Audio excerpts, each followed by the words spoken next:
In the rain-soaked wilderness of Washington Territory, 1901, a discovery was made that would challenge every assumption about human nature and the darkness that can fester in absolute isolation. The remote homestead of Elias and Clara Blackwood, nestled 15 miles from the nearest settlement, appeared from the outside to be nothing more than a modest frontier dwelling. But what investigators found within those weathered walls defied comprehension and was so profoundly disturbing that territorial authorities sealed the evidence for over a century. The official records speak only of an unexplained disappearance and irregular circumstances, but the truth, buried in dusty archives and whispered among the few who witnessed the scene firsthand, tells a story of human transformation so complete and horrifying that it challenges our understanding of what ordinary people are capable of becoming when left to their own devices in the vast, unforgiving wilderness. Tonight, we venture into the damp, shadowed forests of early 20th century Washington to unearth a chilling mystery that defied explanation and was quickly swept under the rug of forgotten history.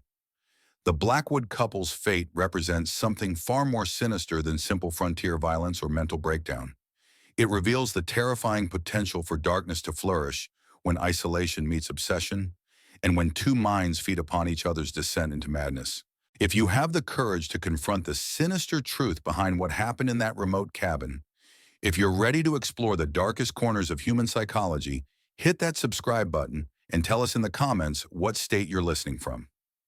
Are you brave enough to join our community of mystery seekers who dare to uncover the buried secrets that polite society refuses to acknowledge? Let's discover together what makes ordinary people capable of extraordinary evil. The Washington Territory of 1901 was a land of unprecedented opportunity and unforgiving challenge. Following statehood in 1889, the region experienced a massive influx of settlers drawn by promises of timber wealth, fertile farmland, and the chance to carve out new lives in the vast Pacific Northwest wilderness. But this frontier existence came at a terrible cost. Complete isolation from civilized society, months of crushing solitude during harsh winters, and the psychological pressure of surviving in an environment that could kill the unprepared without warning. The logging industry dominated the territorial economy, with camps scattered throughout the dense forests of Douglas fir and western cedar that stretched endlessly across the landscape. These operations required men willing to work in dangerous conditions for months at a time, often living in crude bunkhouses miles from the nearest town. The constant sound of falling trees and the acrid smell of sawdust filled the air, while steam-powered mills operated around the clock to process the seemingly inexhaustible supply of timber. But between the established logging camps and growing settlements lay vast stretches of wilderness where individual homesteaders struggled to build lives far from any human contact. These isolated families faced not only the physical challenges of frontier existence, but the crushing psychological burden of months without seeing another human face, of making life or death decisions with no guidance or support, of slowly losing connection to the social bonds that keep human behavior within acceptable boundaries. It was into this harsh and lonely landscape that Elias and Clara Blackwood arrived in the spring of 1897, purchasing 160 acres of heavily forested land through the Federal Homestead Act. The couple appeared unremarkable to the few residents of nearby Cascade Falls who encountered them during their infrequent supply runs. Elias was a tall, lean man in his early 30s with prematurely gray hair and the quiet, methodical manner of someone accustomed to working with his hands. His wife Clara seemed a perfect complement, a petite woman with dark hair and intelligent eyes who spoke little but observed everything with careful attention. The Blackwoods had arrived from somewhere back east, Pennsylvania, they claimed, though they provided few details about their previous life. Elias mentioned having worked in manufacturing, while Clara had apparently been employed as a seamstress, but neither seemed eager to discuss their past or their reasons for seeking such complete isolation in the Washington wilderness. They purchased basic supplies with cash, always paying fair prices without haggling, and conducted themselves with the reserved politeness of people who preferred to be left alone. Their homestead lay in a valley surrounded by towering evergreens, accessible only by a narrow trail that wound through dense forest for miles before reaching the main logging road. The land included a small creek that provided fresh water year-round and several natural clearings that could be converted to farmland with sufficient effort. It was an ideal location for someone seeking self-sufficiency and complete privacy, perhaps too ideal for a couple who seemed to crave isolation with an intensity that struck some observers as unusual. The Blackwoods immediately set to work constructing their dwelling with a dedication that impressed even the hardened loggers who occasionally passed through the area. Unlike most frontier cabins built for basic shelter, their home was designed with meticulous attention to detail and unusual features that suggested specialized purposes. The structure featured walls considerably thicker than necessary for insulation, windows positioned unusually high and small for the region's climate, and a basement excavation that required far more effort than simple food storage would justify. For their first 2 years in the territory, the Blackwoods maintained the facade of ordinary frontier settlers, pursuing the American dream of self-sufficient independence.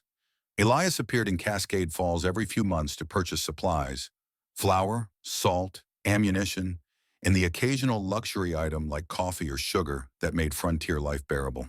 He conducted these transactions with business-like efficiency, speaking little beyond what was necessary to complete his purchases, but always paying promptly and maintaining the courteous demeanor expected of respectable citizens. Clara accompanied her husband on fewer than half of these supply runs, but when she did appear in town, she invariably attracted attention through her unusual behavior. Unlike most frontier women who use rare trips to town as opportunities for social interaction and gathering news from the outside world, Clara seemed actively uncomfortable around other people. She would stand silently behind her husband during transactions, her eyes constantly moving as if cataloging every detail of her surroundings, but never making direct eye contact with anyone. Store owner Henry Caldwell later recalled that Clara Blackwood had an unsettling habit of studying people as if they were specimens in a collection. She'd look at you like she was trying to figure out how you worked inside, he told investigators years later. Not mean or threatening, mind you, but calculating, like she was solving some kind of puzzle that only she could see. The first indication that something was fundamentally wrong at the Blackwood homestead came in the autumn of 1899, when seasonal rains began earlier and heavier than usual. Tom Morrison, a logger working a claim about 8 miles from the Blackwood property, had been forced to take shelter in an abandoned trapper's cabin during a particularly violent storm. As he waited for the weather to clear, Morrison heard what he initially assumed were wounded animals crying in the distance, but the sounds continued too long and with too much variation to be natural. Morrison described the noise as somewhere between screaming and singing, but not quite either one. The sounds would rise and fall in rhythmic patterns, sometimes dying away completely before starting again with renewed intensity. Most disturbing was the human quality underlying the noise. Not words exactly, but something that suggested conscious intention rather than random animal distress. When Morrison mentioned these strange sounds to other loggers, he discovered he wasn't the only one who had heard them. Jake Patterson, who worked a timber claim closer to the Blackwood property, reported similar experiences during several different weather events. Always during storm, Patterson noted. Never when the weather was clear, like they were waiting for the thunder to cover whatever they were doing. The sounds were always distant enough that their exact source remained unclear, but they seemed to originate from the general direction of the Blackwood homestead. Several loggers mentioned the incidents to Elias during his supply runs, but he claimed complete ignorance of any unusual noises. His explanation was reasonable enough. The storms were often severe, and sound carried strangely through the forest, making it difficult to determine the source or even the exact nature of what was being heard. But other details began accumulating that painted a more troubling picture. Mail carrier Robert Henley, who delivered correspondence to remote homesteads along an irregular route, reported that the Blackwoods had begun receiving an unusual volume of packages and letters from distant locations. The couple had initially received no mail at all, consistent with their claim of having no remaining connections to their previous life, but by late 1899 they were getting regular deliveries from places as far away as San Francisco, Chicago, and even European cities. The packages were often heavy and carefully wrapped, suggesting valuable or fragile contents, and they sometimes bore the markings of medical supply companies or scientific institutions. When Henley asked about the deliveries, Elias explained that he had developed an interest in botany and was corresponding with researchers about the unique plant life found in the Pacific Northwest forests. It was a plausible explanation that satisfied the mail carrier's curiosity, but the sheer volume and exotic origins of the correspondence seemed excessive for amateur botanical study. More troubling still were the changes that neighbors began noticing in the Blackwoods themselves during their infrequent public appearances. Both husband and wife seemed to be losing weight despite presumably having adequate food supplies, and their skin had taken on an unhealthy pallor that suggested they were spending far too much time indoors. Clara, in particular, seemed increasingly distant and distracted, often failing to respond when spoken to directly and showing no recognition of people she had met multiple times. Dr. James Whitfield, the circuit physician who traveled between frontier settlements, encountered the couple during a supply run in December 1899 and was immediately concerned by their apparent deterioration. Both Blackwoods moved with a peculiar stiffness, as if they were experiencing chronic pain or illness, and Clara displayed what he recognized as symptoms of severe malnutrition, despite her husband's claims that they were eating well. When Dr. Whitfield offered to examine Clara, Elias politely but firmly declined, explaining that his wife had always been delicate and preferred to avoid medical attention unless absolutely necessary. The explanation was culturally acceptable. Many frontier women were indeed reluctant to be examined by male physicians, but something in Elias's manner suggested he was concealing more serious health problems than simple feminine modesty would justify. The final warning sign came from an unexpected source: the local Native American population, whose hunting parties occasionally passed through the area despite official restrictions.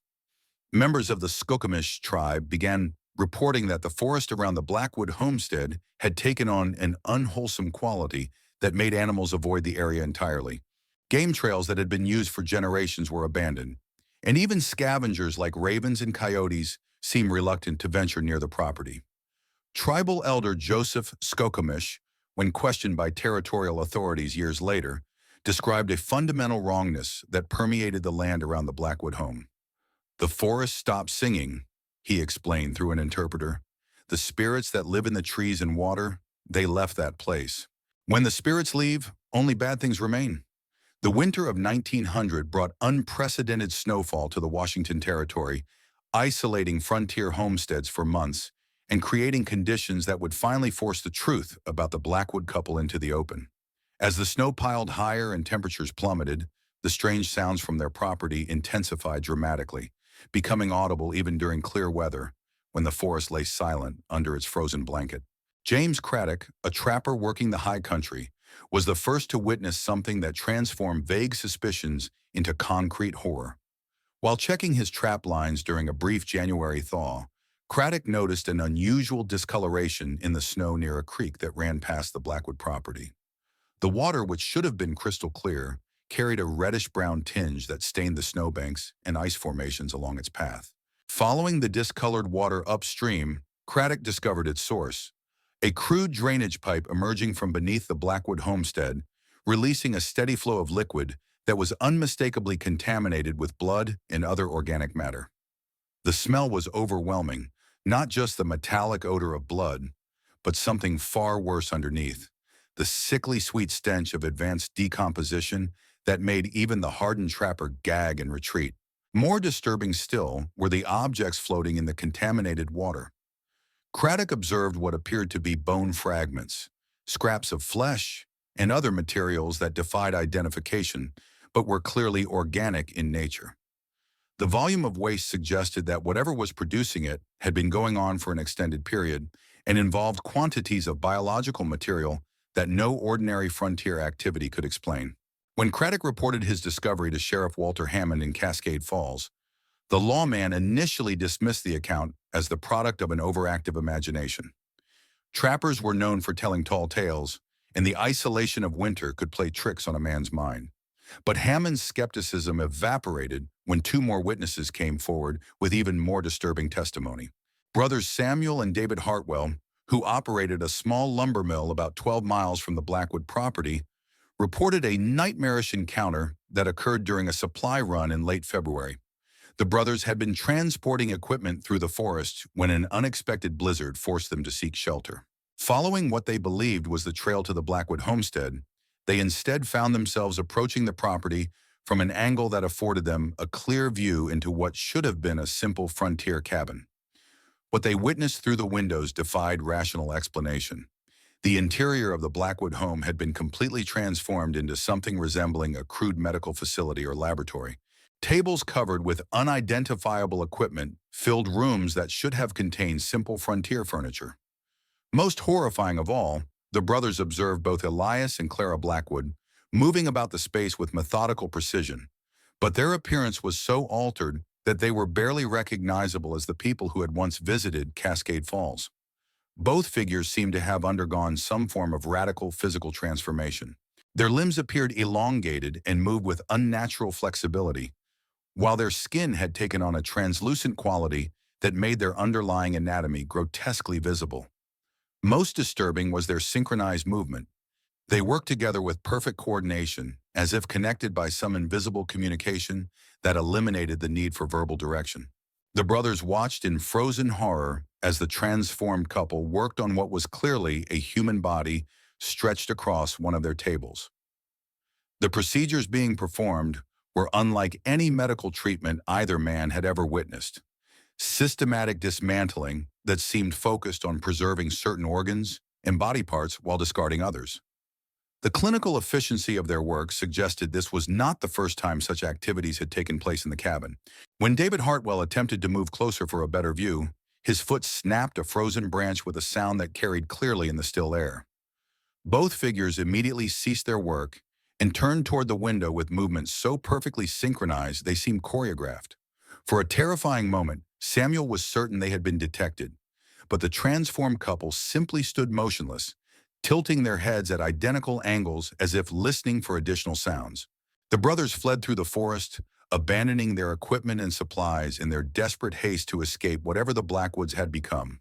Their testimony, delivered to Sheriff Hammond with shaking voices and traumatized conviction, could not be dismissed as imagination or misunderstanding.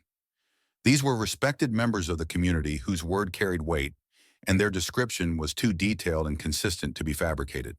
Sheriff Hammond realized he was confronting a situation that exceeded his authority and experience.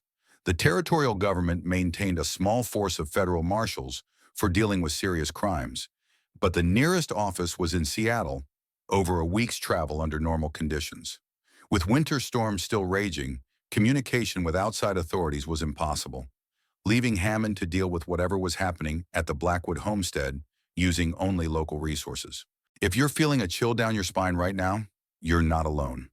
What we're uncovering defies explanation, and we're only beginning to scratch the surface of this mystery.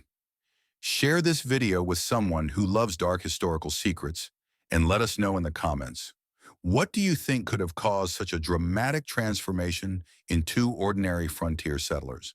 The investigation that would finally reveal the full scope of the Blackwood horror began on March 15, 1901, when Sheriff Hammond assembled a posse of 12 armed men to approach the homestead and determine what had become of its inhabitants. The group included several experienced loggers, 2 local physicians, and a territorial land inspector who could provide official authority for whatever action might be necessary. As the posse approached the property through the melting snow, they immediately noticed that the forest surrounding the homestead had taken on an unwholesome appearance that validated the earlier reports from Native American hunters. Trees within a quarter-mile radius showed signs of disease or death despite the arrival of spring. Leaves that should have been budding remained brown and withered, while the bark of many specimens had developed dark stains that wept constantly despite the absence of obvious injury. The silence was perhaps most disturbing of all. In a region normally alive with the sounds of birds, small mammals, and insects, the area around the Blackwood property was completely quiet. Even the wind seemed muted, as if the very air had become thick and oppressive. Several members of the posse reported difficulty breathing and a growing sense of nausea as they drew closer to the cabin. The structure itself appeared intact from the outside, but closer inspection revealed modifications that suggested the original building had been extensively altered. Additional rooms had been constructed using materials that didn't match the original lumber, creating a sprawling complex that extended much further underground than any frontier dwelling would require. Ventilation shafts emerged from the earth at various points around the property, and the air emerging from them carried smells that made even hardened frontiersmen gag and turn away. Dr. Marcus Finley, one of the physicians accompanying the posse, noted that the odors suggested advanced putrefaction on a massive scale, combined with chemical compounds that have no place in any legitimate medical practice. The combination of organic decay and synthetic substances created an atmosphere so toxic that several men began experiencing symptoms of poisoning simply from breathing the contaminated air. When the posse finally approached the main entrance to the cabin, they found the door standing open, as if the inhabitants were expecting visitors. Sheriff Hammond called out repeatedly, but received no response from within the dark interior. The silence was broken only by a low humming sound that seemed to emanate from somewhere deep beneath the structure, not mechanical, but somehow organic, like the sound of a massive hive or colony of insects. The interior of the cabin bore no resemblance to any frontier dwelling the investigators had ever seen.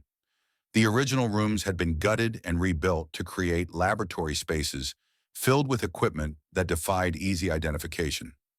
Tables constructed from human bones supported apparatus that combined medical instruments with devices that seemed designed for purposes no ethical physician would pursue. Glass containers filled with preserved specimens lined the walls, while journals written in multiple languages documented procedures that read like systematic catalogs of human experimentation. Most horrifying of all were the discoveries in the basement levels, which had been excavated far deeper than the original foundation and divided into multiple chambers serving different purposes. One room contained what could only be described as a dissection theater, where human bodies in various stages of dismemberment lay on tables surrounded by detailed anatomical drawings and measurement charts. The precision of the work suggested scientific methodology, but applied to purposes that violated every principle of medical ethics. A second chamber housed living subjects in various stages of what appeared to be deliberate transformation. Bodies were suspended in apparatus that allowed for systematic modification of their physical structure, while chemical compounds dripped steadily into their bloodstreams through tubes and needles. The subjects showed signs of consciousness, but seemed incapable of normal human responses, moving only when stimulated and showing no recognition of the investigator's presence. Dr. Finley's examination of the transformation subjects revealed procedures that challenged his understanding of human anatomy and surgical possibility. The modifications appear designed to alter fundamental aspects of human physiology, he wrote in his official report. Bone structure has been systematically changed, organ placement has been altered, and nervous system function has been modified in ways that should not be survivable. Yet these subjects continue to live, though whether their condition can be called human life is highly questionable. The journals discovered throughout the complex documented over 4 years of systematic experimentation on human subjects, with detailed records indicating that at least 47 people had been processed through the Blackwood laboratory. Some entries describe procedures designed to enhance physical capabilities beyond normal human limits, while others focused on psychological modification aimed at creating perfectly obedient subjects incapable of independent thought or resistance. The identity of the experimental subjects remained unclear, as most records used only numerical designations rather than names. However, comparison with territorial missing person reports suggested that many victims had been transients, traveling workers, or other individuals whose disappearances might not be immediately noticed or investigated. The systematic nature of victim selection indicated planning and preparation that extended far beyond random criminal activity. The most disturbing discovery came in the deepest basement chamber, where investigators found what remained of Elias and Clara Blackwood themselves. The couple had apparently been conducting increasingly radical experiments on their own bodies, documenting their self-modification with the same clinical precision they applied to their other subjects. Their physical forms had been so completely altered that they bore little resemblance to human beings, having become something that transcended the boundaries between organic and mechanical, individual and collective consciousness.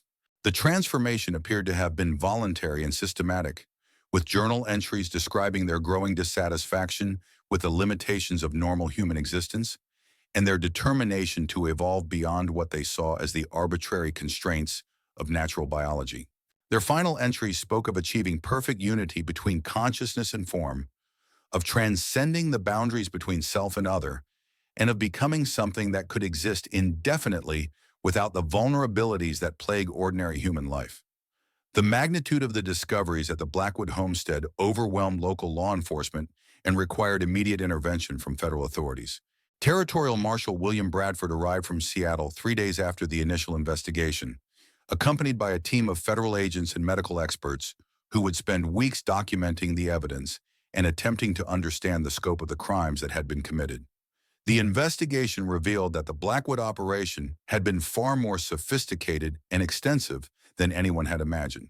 Correspondence found in hidden compartments throughout the complex showed connections to medical institutions, research facilities, and private collectors throughout the United States and Europe. The couple had been selling detailed documentation of their experiments to organizations that were apparently willing to pay substantial sums for information that could not be obtained through legitimate research channels. Financial records indicated that the Blackwoods had accumulated wealth far beyond what any frontier homestead could generate through normal activities. Bank accounts in Seattle, San Francisco, and New York contained deposits totaling over $200,000, an enormous sum that represented payment for research data and preserved specimens that they had been shipping to clients worldwide. The systematic nature of their commercial activities suggested a level of organization and business acumen that contradicted their presentation as simple frontier settlers. The preserved specimens found throughout the complex provided physical evidence of procedures that would not be recognized by mainstream medicine for decades. Dr. Margaret Thornfield, a pathologist brought in from the University of Washington, documented surgical techniques and anatomical modifications that demonstrated sophisticated understanding of human physiology combined with complete disregard for medical ethics or patient welfare. The precision of these procedures exceeds anything I have encountered in contemporary medical literature, Dr. Thornfield wrote in her confidential report to federal authorities. The subjects show evidence of systematic modification that suggests knowledge of anatomical systems that medical science has barely begun to understand. However, the methods employed violate every principle of ethical medical practice and constitute systematic torture disguised as scientific research. The chemical analysis of compounds found throughout the laboratory revealed substances that were unknown to contemporary chemistry, apparently developed through experimentation with organic and synthetic materials.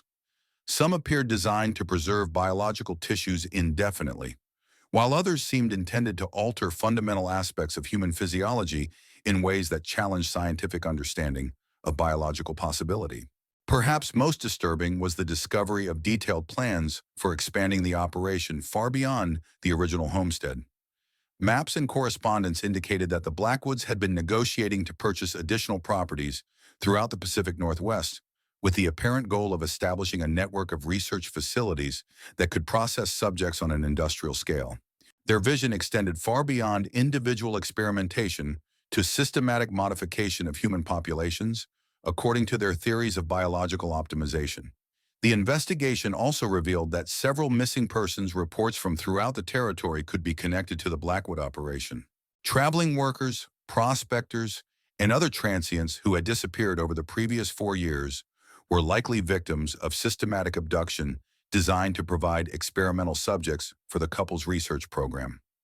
The total number of victims may never be known, as many transient individuals might disappear without anyone reporting their absence. Federal authorities faced the challenge of deciding how to handle evidence that seemed to belong more in Gothic horror fiction than in criminal court proceedings. The physical evidence was undeniable, but the nature of the crimes was so unprecedented that existing legal frameworks provided little guidance for prosecution or public disclosure. The decision was ultimately made to classify most details of the investigation under federal security provisions, releasing only basic information about criminal activity while suppressing the more disturbing aspects of what had been discovered. The immediate aftermath of the Blackwood investigation created shockwaves throughout the Pacific Northwest that reverberated far beyond the territorial boundaries. The few details released to the public, systematic murder and medical experimentation conducted under the guise of frontier homesteading, were disturbing enough to generate newspaper coverage throughout the United States and international attention from medical and legal authorities. The surviving experimental subjects presented authorities with an unprecedented challenge. The 12 individuals found alive in the Blackwood laboratory had been so extensively modified that their return to normal society was impossible. Most showed severe brain damage that eliminated their ability to communicate or care for themselves, while others had undergone physical alterations that left them dependent on artificial support systems for basic survival. Dr. Thornfield and her colleagues attempted to reverse some of the modifications, but quickly discovered that the changes were too extensive and systematic to be undone. These individuals have been transformed beyond the possibility of recovery, she reported to federal authorities. Their condition represents a form of torture so complete that death would be a mercy, yet they retain enough consciousness to suffer from their situation. The decision was made to house the survivors in a specialized federal facility where they could receive whatever care was possible while remaining isolated from public view. The location of this facility was never disclosed, and official records indicate only that appropriate arrangements were made for individuals who could not be returned to their previous lives due to the extent of their injuries. The Blackwood homestead itself was completely destroyed by federal order, with every structure burned and the excavated areas filled with concrete and sealed. The contaminated soil was removed and disposed of at an undisclosed location, while the entire property was declared a federal health hazard, closed to public access indefinitely. Even decades later, the land remained barren and lifeless, as if the horrors conducted there had permanently poisoned the very earth. Local communities struggled to comprehend how such systematic evil could have operated undetected in their midst for years. Many residents reported feeling betrayed by their own failure to recognize the danger, while others questioned whether additional threats might be hidden among their seemingly normal neighbors. The social fabric of several settlements was permanently damaged by suspicion and fear that took years to subside. The medical and scientific communities faced their own crisis of confidence as the investigation revealed how extensively the Blackwoods had been able to market their research to supposedly legitimate institutions. Universities, medical schools, and private research organizations throughout the world were forced to examine their sources of information and question whether they had unknowingly incorporated the results of systematic human experimentation into their curricula and research programs. Several prominent researchers faced professional disgrace when their correspondence with the Blackwoods was discovered and made public. Dr. Heinrich Müller of the University of Berlin was forced to resign when letters were found showing he had specifically requested documentation of surgical procedures that could only be performed on unwilling subjects. Similar scandals erupted at institutions in Paris, London, and New York as the extent of the international market for experimental data became clear. The cover-up that followed the investigation was swift and comprehensive. Federal authorities determined that public disclosure of the full details would serve no constructive purpose while potentially inspiring copycat crimes or public panic. Most evidence was classified and sealed in government archives, while witnesses were required to sign agreements limiting their ability to discuss what they had witnessed. The official story released to the public described the discovery of criminal activity involving murder and unlawful medical experimentation, but avoided any details that might reveal the true scope or nature of what had been discovered. Newspaper accounts were limited to basic facts, while more sensational details were suppressed through federal pressure on publishers and editors. This conspiracy of silence was remarkably effective. Within a few years, the Blackwood case had faded from public memory, remembered only as a footnote about frontier violence, rather than as one of the most systematic examples of human experimentation in American history. The few individuals who retained detailed knowledge of what had really occurred were bound by legal agreements or professional obligations that prevented them from speaking publicly about their experiences. The Blackwood case forces us to confront uncomfortable truths about human nature and the potential for evil that exists within seemingly ordinary individuals. Elias and Clara Blackwood were not obviously monsters when they arrived in Washington Territory. They were educated, articulate people who conducted themselves with perfect propriety during their public interactions. Yet in the isolation of their frontier homestead, they developed into something that transcended conventional understanding of criminal behavior. What transforms ordinary people into architects of systematic horror? The evidence suggests that isolation played a crucial role.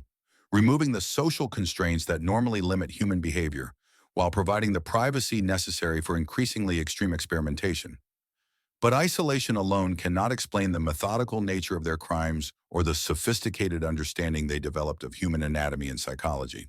The Blackwood transformation appears to have been gradual and mutual, with each partner reinforcing the other's descent into moral bankruptcy while providing the intellectual stimulation necessary to develop increasingly elaborate theories and techniques. Their correspondence reveals two minds feeding upon each other's obsessions, creating a feedback loop that drove them far beyond the boundaries of human behavior into territory that challenges our understanding of consciousness itself. Perhaps most disturbing is the evidence that their work was not conducted in complete isolation from the civilized world. The extensive correspondence with medical institutions and research organizations suggests that respected members of the scientific community were aware of and financially supporting research that could only be conducted through systematic human experimentation. This complicity extends the moral responsibility far beyond two isolated individuals to encompass institutions and professionals who prioritize knowledge over ethics. The conspiracy of silence that followed the investigation raises equally troubling questions about society's willingness to suppress uncomfortable truths rather than confront their implications. The decision to classify and seal most evidence of the Blackwood crimes ensured that their victims would be forgotten and that potential lessons from their case would be lost to history. What other dark experiments remain hidden in the remote corners of America, concealed behind facades of respectability and protected by institutional silence? How many other individuals have disappeared into private laboratories and research facilities where human subjects are treated as disposable resources rather than beings deserving of dignity and protection? The Blackwood case reminds us that the greatest horrors are often hidden in plain sight, conducted by people who appear completely normal while pursuing knowledge through means that violate every principle of human decency. In our modern world of isolated communities and advancing technology, the potential for similar crimes may be greater than ever, protected by the same combination of privacy, respectability, and institutional complicity that allowed the Blackwoods to operate undetected for years. The remote corners of America hold more than just untouched wilderness. They can conceal horrors that defy comprehension, where human nature twists into something unrecognizable.